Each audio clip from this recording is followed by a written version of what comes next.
বাংলাদেশের ৬৪ জেলার সম্মানিত খামারি ভাই ও বন্ধুরা, আসসালামু আলাইকুম। আশা করি সবাই ভালো আছেন। আজকে আমরা আপনাদের দেখাবো কিভাবে আমরা বাঁশের খাঁচা সুন্দরভাবে সেটিং ও ফিটিং করে থাকি।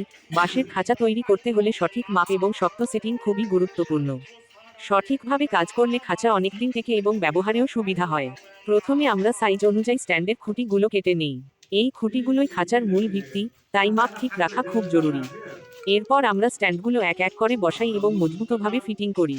ধীরে ধীরে সবগুলো অংশ ঠিকভাবে মিলিয়ে নেওয়া হয়, যাতে খাঁচা শক্ত থাকি। সবশেষে আমরা পুরো খাঁচাটার সেটিং ঠিক করি, যাতে দেখতে সুন্দর হয় এবং ব্যবহারেও কোনো সমস্যা না হয়। এভাবে খাঁচা সেটিং করে থাকি।